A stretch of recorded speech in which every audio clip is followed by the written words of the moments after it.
এর থেকে সুসংবাদ, এর থেকে ভালো কথা কি আর হতে পারে? আল্লাহ রাসূল বলছেন যে তোমরা আমার পক্ষ থেকে আমি তোমাদেরকে 6টা বিষয় বলবো, এই 6টা বিষয়ের জিম্মাদারি তোমরা নিয়ে নাও। এই 6টা বিষয়ের জিম্মাদারি তোমাদের, আর তোমরা জান্নাতে যাবা এইটার জিম্মাদারি আমি রাসূল মুহাম্মদুর রাসূলুল্লাহ সাল্লাল্লাহু আলাইহি ওয়াসাল্লামের। সেই 6টা বিষয় জানি। 1 নম্বরে আল্লাহ রাসূল সাল্লাল্লাহু আলাইহি ওয়াসাল্লাম বলেন, যখন তুমি কথা বলবে সেই কথাটা যেন মিথ্যা কথা না হয়, সত্য কথা। খুব সোজা জিনিস না? বলে সত্য কথা বলতেও যেইটুকু সময় লাগে, মিথ্যা কথা বলতেও সেইটুকু সময় লাগে। আলহামদুলিল্লাহ আলহামদুলিল্লাহ নাহমাদুহু ওয়া নাস্তাঈনুহু ওয়া নাস্তাগফিরুহু ওয়া নু'মিনু বিহি ওয়া নাতাওয়াক্কালু আলাইহি ونعوذ بالله من شرور أنفسنا من يهده الله فلا مضل له ومن يضلل فلا هادي له ونشهد أن لا إله إلا الله وحده لا شريك له ونشهد أن سيدنا ومولانا محمدا عبده ورسوله الذي أرسله الله تعالى بالحق بشيرا ونذيرا وداعيا إلى الله بإذنه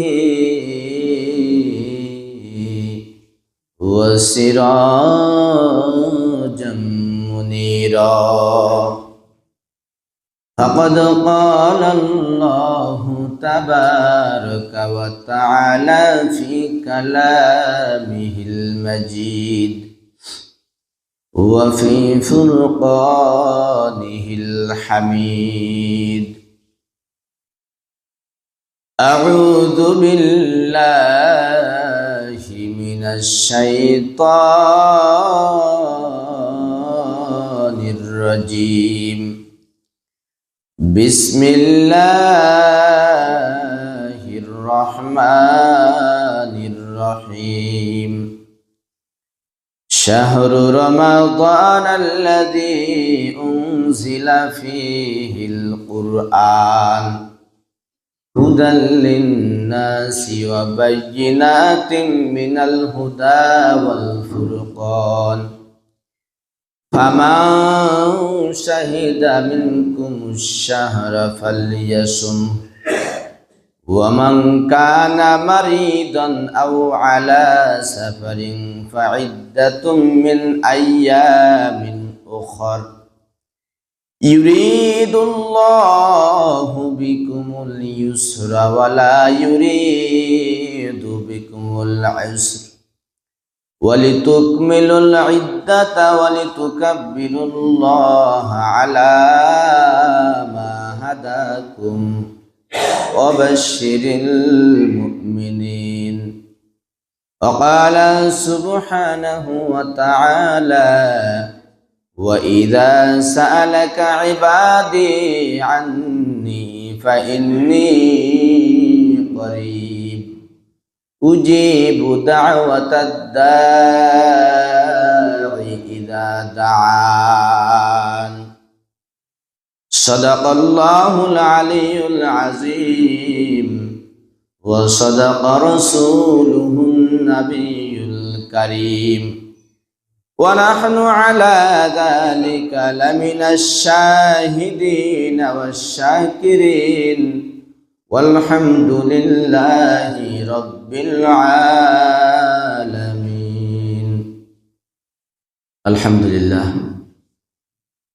মহান রব্বুল আলামিনের দরবারে কোটি কোটি শুকরিয়া জ্ঞাপন করি যে রব্বুল ইজ্জত আমাদেরকে শাবান মাসের শেষ জুমা রমাজানুল মুবারকের আগের জুমায় আমাদেরকে আল্লাহ তাআলার হুকুম জামাত নামাজ আদায় করার জন্য আল্লাহ তাআলা আমাদেরকে এখানে উপস্থিত করেছেন। এই জন্য সেই মহান রবের দরবারে শুকরিয়া জ্ঞাপন করি। সবাই বলি আলহামদুলিল্লাহ। আমরা গতদিনে আলোচনা করেছিলাম রমজানের প্রস্তুতিমূলক 11টি বিষয় সম্পর্কে। আলোচনাগুলা যা করা হয় এগুলা অবশ্যই যারা আলোচনা করেন তাদের অবশ্যই অনেক ঘাটাঘাটি করে, অনেক যাচাই বাছাই করে, অনেক বুঝে, অনেক তাহকিক বিশ্লেষণ করে এই আলোচনাগুলো করতে হয়। এই আলোচনা পরিপূর্ণতা পাবে তখন যখন এই আলোচনা করার পরে এটাকে আমলের নিয়তে শোনা হবে এবং সেই অনুযায়ী আমল করা হবে, তখনই এই আলোচনাটা পরিপূর্ণতা পাবে। অর্থাৎ এই আলোচনা করার যে ফায়দা, সেই ফায়দাটা হবে। আমি ডাক্তারের কাছে গেলাম, ডাক্তার আমাকে প্রেসক্রিপশন করে দিলেন। 1000 টাকা 2000 টাকা ভিজিট দিয়ে আমি প্রেসক্রিপশন করে নিয়ে আসলাম। এই প্রেসক্রিপশনটা, এই রিপোর্টটা আমি ঘরে এনে রাখলাম। এমনকি প্রেসক্রিপশন যেটা দিয়েছে সেই অনুযায়ী আমি ওষুধও কিনলাম, কিনে সেই ওষুধ আমি ঘরে এনে রেখে দিলাম।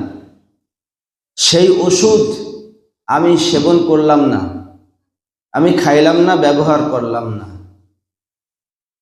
তাহলে কি এই 1000 টাকা ভিজিট দিয়ে প্রেসক্রিপশন করানো, হাজার হাজার টাকা দিয়ে ফার্মেসি থেকে ওষুধ কিনে এনে আনা, এইটার দ্বারা কি কোনো ফায়দা হবে? কোনো উপকার হবে? হবে না।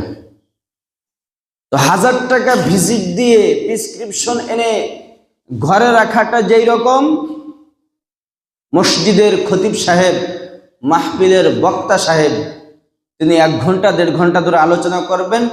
এই আলোচনাটা বেখেয়ালি অথবা খেয়ালির সাথে শুনে ওই পর্যন্ত শেষ করে দিয়ে আসলাম, কোনো আমল করলাম না, এটাও ঠিক সেই রকম।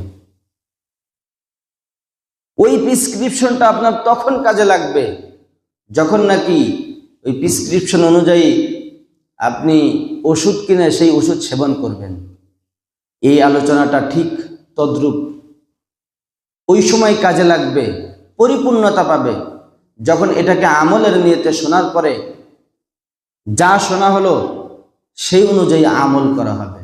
আর যদি তা না করা হয়, তাহলে আমার কষ্ট করে আলোচনা করা, খতিব সাহেবদের কষ্ট করে আলোচনা করা, আর আপনাদের কষ্ট করে দীর্ঘ সময় বসে থাকাটা শুধু শুধু একেবারেই অনর্থক।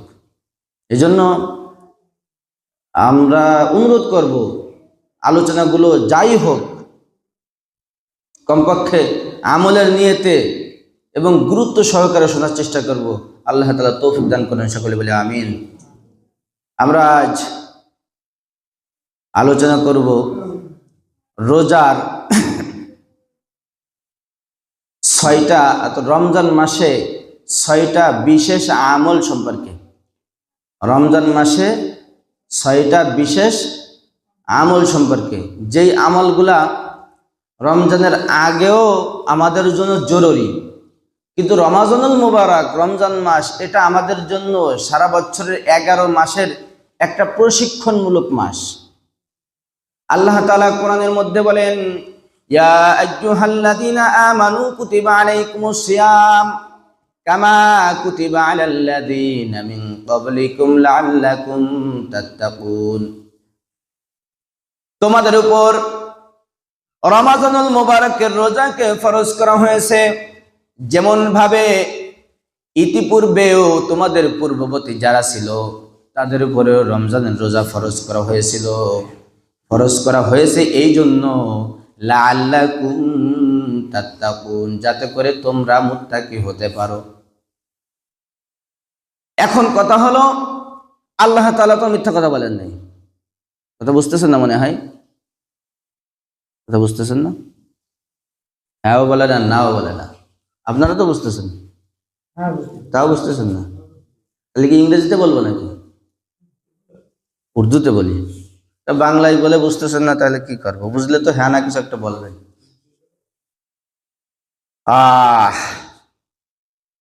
কি জানি অনর্থক হয়ে যাচ্ছে কিনা, জিজ্ঞেস করলে হ্যাঁও বলেন না, নাও বলেন না। আল্লাহ তাআলা তো মিথ্যা কথা বলেন নাই, বলছেন নাকি? কোরআনের সবটা সত্য না? আল্লাহ তাআলা বলছেন তোমরা রোজা রাখবা যাতে করে তোমরা তাকওয়া অর্জন করতে পারো। কিন্তু দেখা যাচ্ছে রোজা রাখতেছে আবার অন্যায় কাজও করতেছে, তাহলে তাকওয়া অর্জন হলো কিভাবে? বিষয়টা যুক্তিসঙ্গত প্রশ্ন করার মতো বিষয়। দেখবেন আপনারা হিসেব করে রমাজানুল মুবারকে এই রোজা যারা রাখে, একজন ব্যক্তিকে 30 তলা বিল্ডিং এ রাখা হলো, 30 তলা বিল্ডিং এর মধ্যে কোনো লোক নাই, একেবারে গ্রাউন্ড ফ্লোর থেকে, ফার্স্ট ফ্লোর থেকে নিয়ে একেবারে 30 ফ্লোর পর্যন্ত, অর্থাৎ 30 তলা পর্যন্ত, এই পর্যন্ত কোনো লোক নাই। শুধুমাত্র 15 তলায় ওই একজন লোককে রাখা হলো, আর সেই ব্যক্তি রোজাদার, তার সামনে অনেক ফলমূল রাখা হলো। তারপরেও দেখবেন এই ব্যক্তি রোজার কারণে সামনে ফলমূল রয়েছে, তার পেটে ক্ষুধা, খাওয়ার প্রতি আগ্রহ আছে, তারপরেও খায় না। কেন খায় না? কারণ তার ভিতরে তাকওয়া কাজ করতেছে।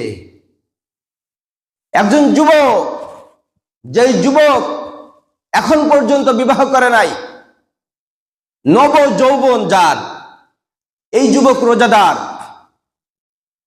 চারিদিকে কয়েক মাইলের মধ্যে কোনো লোকজন নাই, রোজা অবস্থায় সামনে একটা রূপবতী, খুবই সুন্দরী রূপসী নারী, যুবতী একটা মেয়ে, তারপরেও তার কাছে যায় না। কেন? কারণ সে রোজাদার। আল্লাহ তাআলা তো এই জন্যই বলছেন আস-সাওমু লি ওয়া আনা বিহি, আরে রোজা হলো এমন আমল যার প্রতিদান স্বয়ং আমি নিজে দেব। তাহলে এইখানে তাকওয়ার ব্যাপারটা দেখা যাচ্ছে, কিন্তু রমজানের পরে অথবা রমজানের মধ্যে অন্য অন্য ক্ষেত্রে তাকওয়া পাওয়া যায় না কেন? প্রশ্ন। তাকওয়া পাওয়া যায় না হলে এইভাবে আমি যদি উদাহরণ দেই, বিশেষ করে বাংলাদেশের মানুষ আমরা উদাহরণ দিলে খুব ভালো বুঝতে পারি। ধরেন কথার কথা, আমাদের এই মসজিদ বর্তমান যেই ক্যাটাগরিতে আছে, শুধু মেইন গেটে যদি গ্লাস লাগানো হয় তাহলে এসি লাগালে এসি লাগানোর মতো উপযুক্ত, ঠিক কি বলেন? তাই না? এসি লাগানোর উপযুক্ত। এখন এই মসজিদে ধরেন কথার কথা ইঞ্জিনিয়ার সাহেব হিসেব দিলেন যত বর্গফুটের ছাদ, সেই অনুযায়ী এই মসজিদে 30 টনের 10টা এসি দিলে মসজিদ ফিল হয়ে যাবে।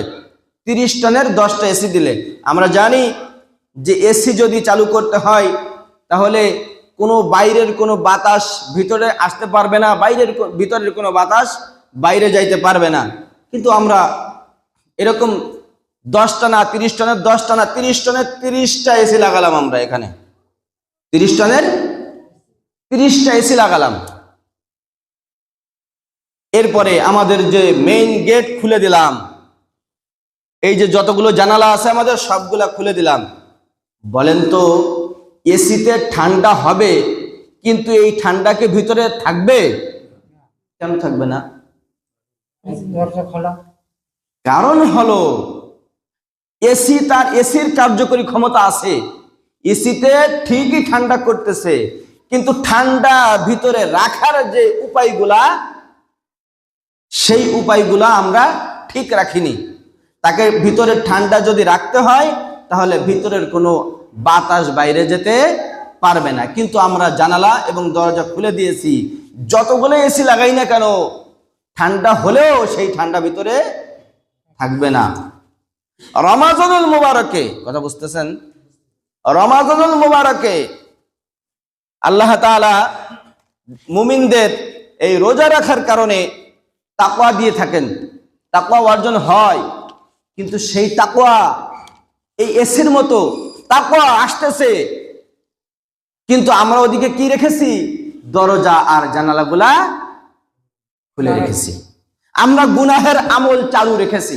আমি যে আগে মিথ্যা কথা বলতাম এখনো বলি, আমি যে আগে গীবাত করতাম এখনো করি, আমি যে আগে পরনিন্দা করতাম এখনো করি, আমি যে আগে চগলখড়ি করতাম এখনো করি, আমি যে আগে ঘুষ খাইতাম এখনো খাই, আমি যে আগে সুদ খাইতাম এখনো খাই। তাহলে এই তাকওয়া আমার মধ্যে আসতেছে কিন্তু থাকছে না, আসতেছে কিন্তু বুঝতেছেন কথা, থাকতেছে না। তাহলে আল্লাহর কথা মিথ্যা না। আল্লাহ বলছেন যে তোমরা যদি রোজা রাখো তাহলে তোমরা তাকওয়া অর্জন করতে পারবা। তাকওয়া অর্জন হচ্ছে কিন্তু সেই তাকওয়া আমাদের মধ্যে থাকতেছে না। কারণ হলো কি, আমরা দরজা জানালাগুলা আগের মতোই খুলে রেখেছি।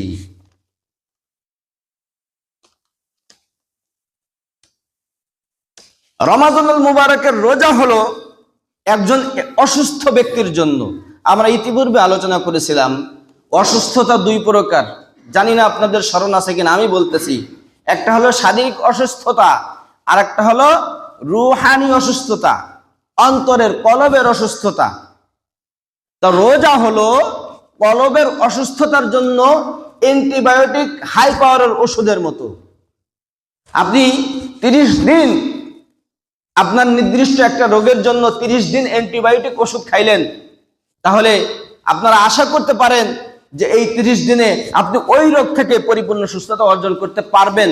তবে শর্ত হলো এই রোগ যে সমস্ত কারণে হয় সেই সমস্ত কারণ থেকে আগে কি করতে হবে, কারণগুলো আগে ব্যারিকেড দিতে হবে, সেই কারণগুলোকে বন্ধ করতে হবে। ধরেন কথার কথা, আপনি ডায়াবেটিস রোগে আক্রান্ত, ডায়াবেটিস তো একটা কমন রোগ, এই রোগে আপনি আক্রান্ত, ডাক্তার আপনাকে বলছে যে আপনি এই ওষুধ খাবেন, এই ওষুধ খাইলে আপনার ডায়াবেটিস নিয়ন্ত্রণে চলে আসবে। কিন্তু খবরদার মিষ্টি জাতীয় কোনো খাবার খাওয়া যাবে না। কিন্তু আপনি অ্যান্টিবায়োটিক ওষুধ সেবন করতেছেন আর মিষ্টিও পর্যাপ্ত পরিমাণে খাচ্ছেন, তাহলে আপনার অ্যান্টিবায়োটিক ওষুধে কাজ হবে বটে, কিন্তু সেই কাজ হয়ে থাকবে না। কেন থাকবে না? যে সমস্ত কারণে আপনার রোগ বেড়ে যায় সেই সমস্ত কারণও আপনার মধ্যে এখনো বিদ্যমান আছে, আপনি ওইটা থেকে এখনো ফিরে আসেন নাই। আমরা গত আলোচনার মধ্যে বলেছিলাম 11টা প্রস্তুতি, সেই প্রস্তুতির মধ্যে বলেছিলাম যে আমার যত অপরাধ আছে, আমি যত অন্যায় কাজে জড়িত, সমস্ত অন্যায় কাজ থেকে তওবা করে নিতে হবে, এরপরে রমজান মাসে ঢুকতে হবে, তবেই যে আমার আমল গ্রহণযোগ্য হবে। তো এই আমলটা গ্রহণযোগ্য করার জন্য আমরা যাতে করে গুনাহ থেকে মুক্ত হয়ে আমরা যাতে করে জান্নাত অর্জন করতে পারি, এই বিষয় নিয়ে আমরা 6টা আলোচনা করব। কয়টা আলোচনা? 6টা আলোচনা। খুবই সহজ, কিন্তু বললাম যে যদি আমল করি তবে লাভবান হতে পারবো আমরা। যদি আমল না করি তাহলে এটা বলা আর না বলা শুধু শুধু হয়ে যাবে। আল্লাহ রাসূল সাল্লাল্লাহু আলাইহি ওয়াসাল্লাম বলেন, তোমরা যদি এই 6টা আমল করতে পারো তাহলে তোমরা অবশ্যই জান্নাতি, এ ব্যাপারে আমি নিশ্চিত করে বলতে পারি। 1 নম্বরে, এটা শুধুমাত্র রমজান মাসের জন্য না, কিন্তু যেহেতু রমজান আমাদের সামনে, রমজান মাস একটা প্রশিক্ষণমূলক মাস, এই মাসে তাকওয়া থাকে, এই তাকওয়া অবস্থায় আমাদের আমল করাটা সহজ হয়ে যাবে। এজন্য বিশেষ করে এই রমজান মাসেই আমরা এই আমলের প্র্যাকটিস করব, চর্চা করব। 1 নম্বর হলো হিফজুন নজর, অর্থাৎ নজর, যে চোখের যে দৃষ্টি আছে এই দৃষ্টিকে হেফাজত করতে হবে। দৃষ্টিকে কি করতে হবে? হেফাজত করতে হবে। মানে এই চোখ দিয়ে কোন আল্লাহ তাআলা যেই সমস্ত খারাপ জিনিস, যে সমস্ত জিনিসের ব্যাপারে নিষেধাজ্ঞা দিয়েছেন সে সমস্ত জিনিস কি করা যাবে না? দেখা যাবে না। আমরা অনেকে জানি, অনেকে জানি না, না জানার কারণে অনেক ভুল ভ্রান্তি হয়ে যায়। এজন্য যখন কোনো আলোচনা হয় সেটা একটু গুরুত্ব দিয়ে শুনতে হয়। আমি যদি এখন জিজ্ঞেস করি, আপনারা হয়তো কতজন বলতে পারবেন আমি জানি না, আমি যদি জিজ্ঞাসা করি আপনি বলবেন যে আপনি কতজন মহিলাকে আপনি দেখতে পারবেন, অর্থাৎ কতজন মহিলাকে দেখা আপনার জন্য জায়েজ, আর কাকে কাকে দেখা আপনার জন্য জায়েজ না, অনেকেই বলতে পারবে না।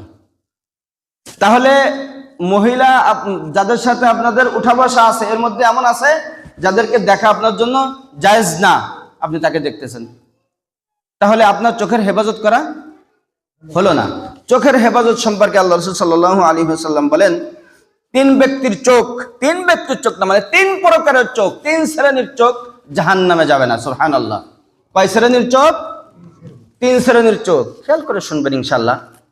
তিন শ্রেণীর চোখ। এক নম্বর হলো ওই চোখ যেই চোখ আল্লাহর রাস্তায় জিহাদের ময়দানে যোদ্ধাদের পাহারাদারি করে, মুজাহিদদের পাহারাদারি করে। আপনারা অনেক হয়তো এখন তো ওই যুদ্ধ এখন না থাকার কারণে আমাদের দেশে আমাদের বুঝতে একটু কষ্ট হয়ে যায়। সেটা হলো যখন মুজাহিদরা যুদ্ধ করে যখন কি হয়, ক্লান্ত হয়ে ঘুমিয়ে যায়, তখন ওই তাবু পাহারা দিতে হয়। আবার যখন ওই তাবুকে রেখে মুজাহিদরা যুদ্ধের ময়দানে চলে যায়, তখন ওই তাবু পাহারা দিতে হয়। এভাবে আরো পাহারার বিভিন্ন সময় আছে। আল্লাহ রাসূল বলেন, ওই চোখ যেই চোখ আল্লাহর রাস্তায় মুজাহিদদের পাহারাদারি করে, মুজাহিদদের তাবু পাহারাদারি করে, এই চোখ কখনো জাহান্নামে যাবে না। সুবহানাল্লাহ। দুই নম্বর ওই চোখ যেই চোখ আল্লাহর ভয়ে কাঁদে। এখন তো আল্লাহর ভয় আমাদের মধ্যে অনেকেই নাই, সেরকম একটা পর্যায়ে পৌঁছে গেছি আমরা, তবে একটু কান্না করা দরকার। আল্লাহর ভয়ে যেই চোখ কাঁদে, ওই চোখ কখনো কোথায় যাবে না? জাহান্নামে যাবে না। চোখ শুধু জান্নাতে যাবে আর বাকি শরীর জাহান্নামে যাবে, বিষয়টা কি এরকম না? বিষয়টা এরকম না। চোখ যদি জান্নাতে যায় তাহলে বাকি শরীরটাও কোথায় যাবে? জান্নাতে যাবে।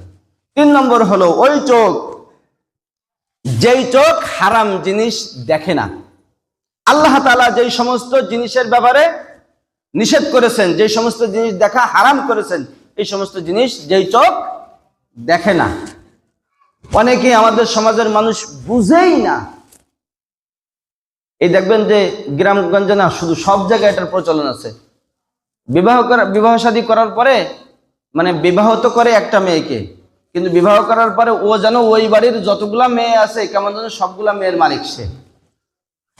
শ্বশুর বাড়ি যাওয়ার পরে নিজের স্ত্রীর খোঁজ থাকে না, কিন্তু ওর যে আর যে শালিকা বলে, এদের ভিড়ে নিজের স্ত্রীকে সময় দেওয়ার সময় থাকে না তার। বাবার কাছে জিজ্ঞাসা করা হলে, মার কাছে জিজ্ঞাসা করে হলে, কি ব্যাপার তোমার মেয়ে, তোমার বিয়ে দিছে এক মেয়ে, তার সাথে আর এক মেয়ে তার কাছে যাই কেন? বলে ও ছোট মানুষ তো। আবার মাঝে মধ্যে দেখা যায় এই ছোট মানুষ নিজের আপন বড় বোনের স্বামীকে নিয়ে চিল্লাই চলে যায়। ছোট মানুষ তো, বুঝে না। মনে করে একই বাড়ি পুত্রবধূ হয়ে আসার পরে চিন্তা করে এটা বললে আবার কি মনে করবে জানি না। বড় ভাইয়ের স্ত্রী ছোট ভাই দেখতে পারবে না, বড় ভাইয়ের স্ত্রীকে ছোট ভাই দেখতে পারবে না। বড় ভাইয়ের কি, মানে এক ভাইয়ের স্ত্রীকে আর এক ভাই দেখতে পারবে না। একই বাড়ির মধ্যে থাকে, হুজুর বলেন কি এই হয় নাকি? হয় না হয় সেটা আপনার ব্যাপার। আমরা ওই ক্ষেত্রে মানতে পারি না, কিন্তু অন্য ক্ষেত্রে একজন রোগাক্রান্ত হয়েছে, তার এ পজিটিভ রক্তের দরকার, এ পজিটিভ রক্ত কোথাও খুঁজে পাওয়া যাচ্ছে না, বলেন তো বি পজিটিভ রক্ত দিলে তার কি কাজ হবে? হবে না। এই এ পজিটিভ রক্ত শূন্যতায় যদি কিছুক্ষণ বেঁচেও থাকতো, বি পজিটিভ রক্ত দেওয়ার সাথে সেইটুকু সময় এসে জীবিত থাকবে না। ওই ক্ষেত্রে আমরা ঠিকঠাক মানি, কিন্তু এই ক্ষেত্রে আমাদের মানতে কি হয়ে যায়? কষ্ট হয়ে যায়, নিজেকে মানাইতেই পারি না। তাই বলতেছি, ওই চোখ আল্লাহর জাহান্নামে যাবে না যেই চোখ হারাম জিনিস, আল্লাহ তাআলার পক্ষ থেকে নিষিদ্ধ জিনিস দেখে না। এই যে দৃষ্টির কথা বলতেছেন, চোখের কথা বলতেছেন, চোখের ব্যাপারে আরো একটা হাদিস শুনি। আল্লাহ রাসূল সাল্লাল্লাহু আলাইহি ওয়াসাল্লাম বলেন,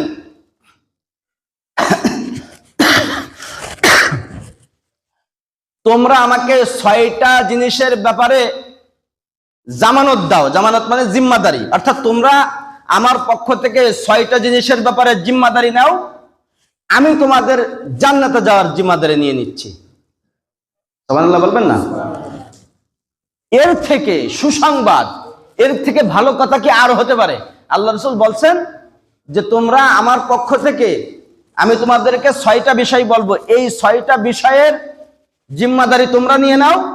এই 6টা বিষয়ের জিম্মাদারি তোমাদের, আর তোমরা জান্নাতে যাবা এইটার জিম্মাদারি আমি রাসূল মুহাম্মদুর রাসূলুল্লাহ সাল্লাল্লাহু আলাইহি ওয়াসাল্লামের।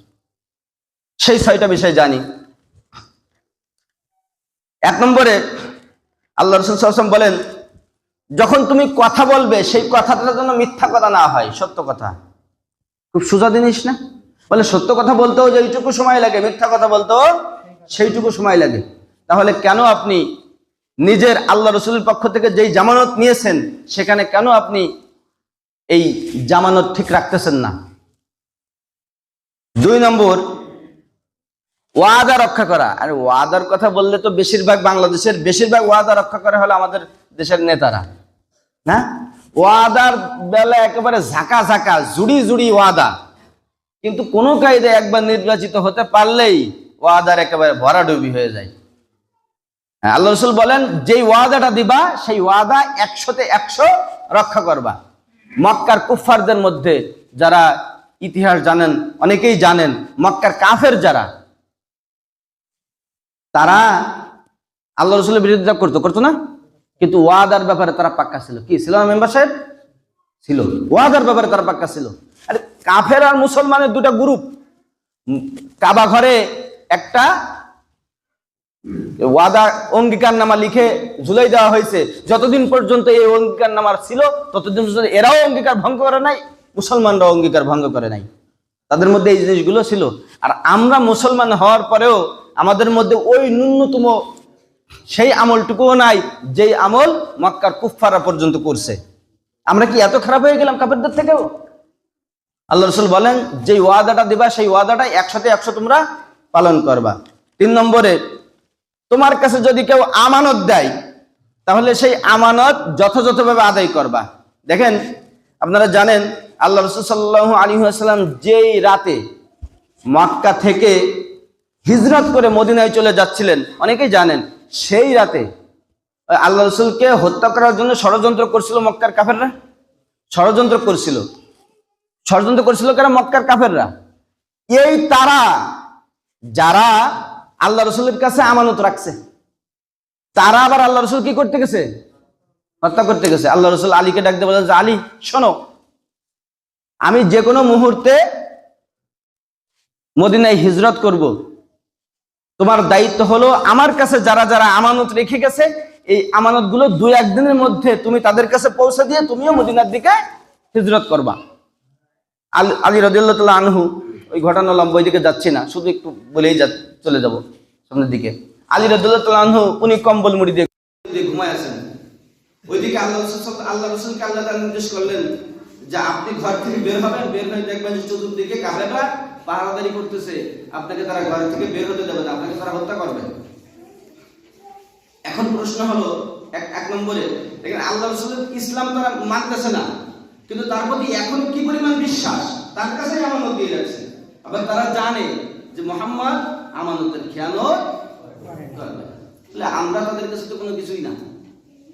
অনেক সময় বলে যে হুজুর এই কথাটা অনেকের পছন্দ হয় না, ওই কথাটা পছন্দ হয় না। এটা তো হওয়ারই কথা। যে মুহাম্মদ সাল্লাল্লাহু আলাইহি ওয়াসাল্লাম যাকে মক্কার কুফফাররা আমানত দিয়ে রাখছে তারাই হত্যা করতে গেছে বিরোধিতা করে, আর আমরা কি? আমাদের তো কোনো স্থানই নাই সেই জায়গায়। এরপরে আলী রাদিয়াল্লাহু আনহু উনি চাদর মধ্যে নিরিবিলি ঘুমায় আছে। আল্লাহ রাসূল সাল্লাল্লাহু আলাইহি ওয়াসাল্লাম ঘর থেকে বের হলেন। আল্লাহ তাআলা বললেন যে আপনি নিচে থেকে 1 ফুট বালি নেন, জিবরাইল মাধ্যমে বলতেছেন, বালি নিয়ে আপনি আপনার মধ্যে ছুঁড়ে মারেন, আর কাফেরদেরকে এই বালুর মাধ্যমে জব্দ করার দায়িত্ব আমি আল্লাহ। আল্লাহ তাআলা সেই ব্যবস্থা করে দিলেন। আল্লাহ শুধু বালুটা উঠায় ছুঁড়ে মারলেন, আর এই বালুটা প্রত্যেক কাফেরের চোখে আল্লাহ তাআলা ফেরেশতা দিয়ে আল্লাহ তাআলা পৌঁছায় দিলেন। এই জন্য এখান থেকে শিক্ষা নেওয়া উচিত, যারা ষড়যন্ত্র করবে প্রত্যেক ষড়যন্ত্রের উত্তম কৌশলকারী হলেন আল্লাহ রব্বুল আলামিন। কাজে ষড়যন্ত্র করে পার পাওয়া যাবে না। এরপরে আলী রাদিয়াল্লাহু আনহু তিনি চাদর মুড়ি দিয়ে ঘুমায় আছে। আল্লাহ রাসূল তো বের হয়ে গেলেন, আলী রাদিয়াল্লাহু আনহু ঘুমায় আছে। তিনি ঘুমায় আছেন, তিনি জানেন না যে আমি যে চাদর মুড়ি দিয়ে ঘুমায় আছি, আমাকে মুহাম্মদ মনে করে, আমাকে আব্দুল্লাহ সাল্লাল্লাহু মুহাম্মদ মনে করে, আমাকে আখেরি নবী মনে করে তারা আমার উপর হামলা করতে পারে কিনা? কিন্তু উনি তারপরে নির্বিঘ্নে নিশ্চিন্তায় উনি চাদর মুড়ি দিয়ে ঘুমায় আছেন। কেন বলেন তো? কারণ উনি জানেন যে মুহাম্মদ রাসূলুল্লাহ কখনো মিথ্যা কথা বলেন না। উনি ওই যে বলছেন যে তুমি 2-1 দিনের মধ্যে আমানত যার কাছে পৌঁছে দেওয়ার দিয়ে তুমি 2-1 দিনের মধ্যে কোথায় যাবা? মক্কার দিকে হিজরত করবা। উনি বুঝে গেছে যে আর যাই হোক আমানত পৌঁছে দেওয়ার আগ পর্যন্ত অন্তত মালাকুল মউত আমার কাছে আসতেছে। বলে তাই যদি হতো তাহলে আল্লাহ রাসূল তো এইভাবে কথাটা বলতেন না। তারা কিসের থেকে কি বিষয় বুঝে নিয়েছে। যাই হোক, তো আমানতদারি এরকম তিনি আদায় করছেন, নিজের জীবন বিপন্ন তারপরেও নিজের আমানত আরেকজনের কাছে দিয়ে যাচ্ছেন যে এই আমানতগুলো তুমি মানুষের কাছে পৌঁছে দিও। আল্লাহ রাসূল বলেন যে তোমরা এই 6টার মধ্যে আমানতের ব্যাপারে যদি তোমরা কি করতে পারো, আমানতের খেয়ানত না করো, তাহলে তোমার জান্নাতে যাওয়ার জিম্মাদারি আমি মুহাম্মদ সাল্লাল্লাহু আলাইহি ওয়াসাল্লামের। হয়ে গেল 3 নম্বর। 4 নম্বরে সেই নজরে আসি আমরা। 4 নম্বরে আল্লাহ রাসূল বলেন যে 6টার ব্যাপারে তোমাদেরকে বলছি, যে 6টার ব্যাপারে তোমাদেরকে জামিন হতে বলছি, তার মধ্যে একটা হলো নজর হেফাজত করবা। তুমি যদি নজর হেফাজত করতে পারো তাহলে তোমার জান্নাতে যাওয়ার জিম্মাদারি আমি মুহাম্মদ সাল্লাল্লাহু আলাইহি ওয়াসাল্লাম। 5 নম্বরে এটা খুবই গুরুত্বপূর্ণ বর্তমান সময়ের জন্য, লজ্জা স্থানের হেফাজত করা, পুরুষ এবং মহিলা উভয়। ওই বিষয়ে এখন লম্বা করে আলোচনা করব না। 6 নম্বরে হলো নিজের যে হাত আর পা আছে এইটা হেফাজত করা।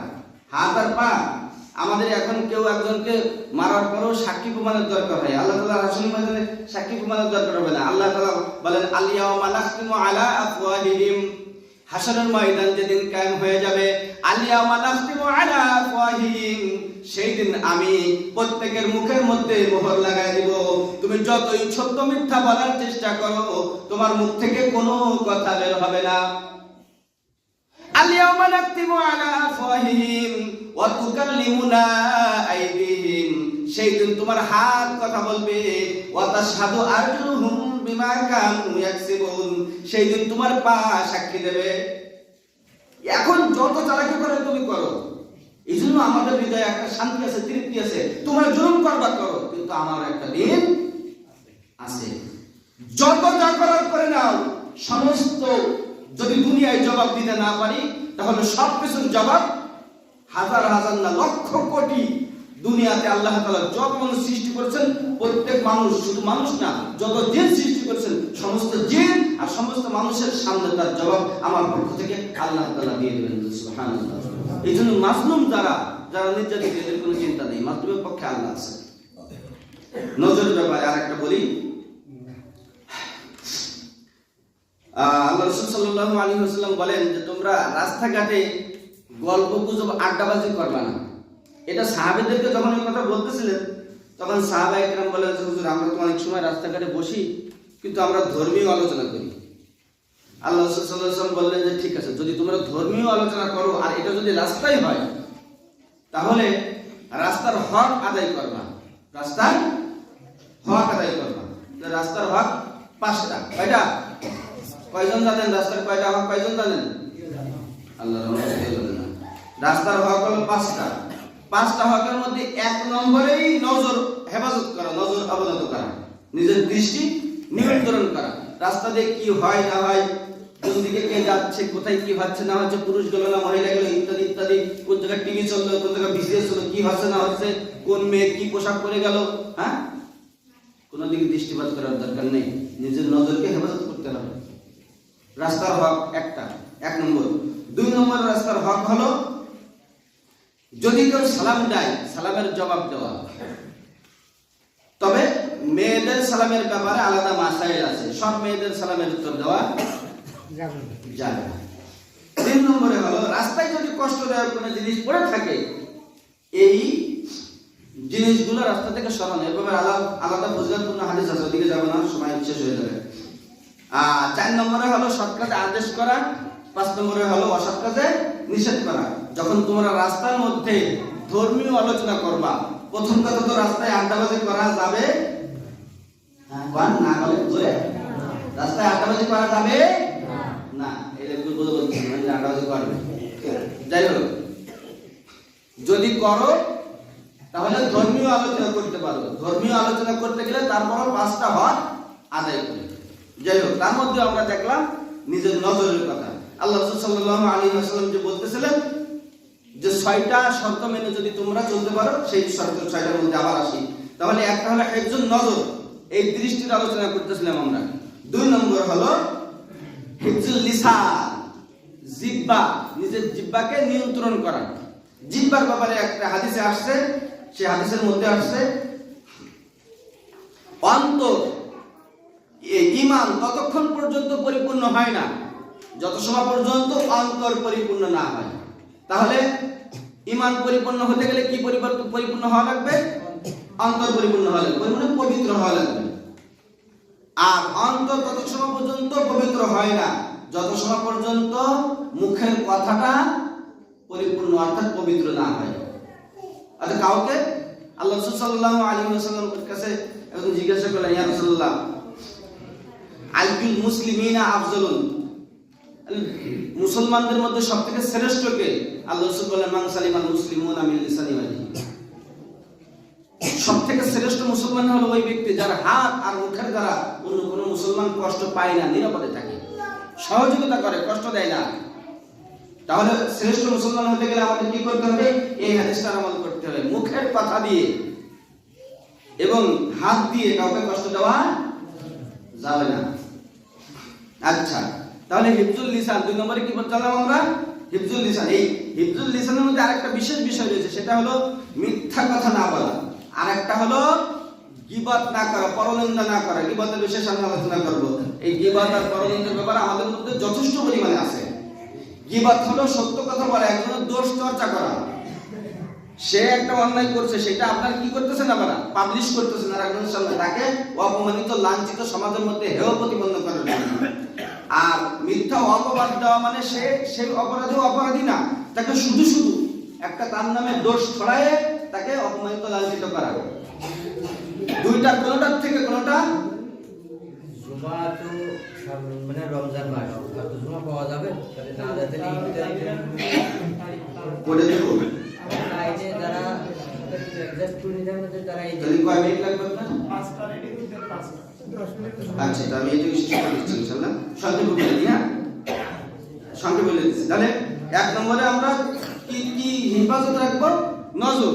2 নম্বরে আমরা হেফাজত রাখবো জবান অর্থাৎ জিহ্বা, কথা। 3 নম্বরে আমাদের কান দিয়ে হারাম কোনো কিছু শোনা যাবে না। 4 নম্বরে হলো অঙ্গ প্রত্যঙ্গ অর্থাৎ এই যে আমার যে বডি আছে, পুরো বডি, এগুলো হেফাজত করতে হবে। 5 নম্বরে হবে সবথেকে গুরুত্বপূর্ণ যেটা, সেটা হলো হালাল খাবার খেতে হবে। রমজান মাসে আপনি রোজা রাখবেন, আপনি যে হারাম খাবার খান, আপনার খাবারের মধ্যে যদি 0.1% হারাম থাকে, আপনি সেহরি খাবেন, রোজা রাখবেন, এইভাবে করে 40 বছর না 40 কোটি বছর রোজা রাখলেও আপনার একটা রোজাও কবুল হবে না।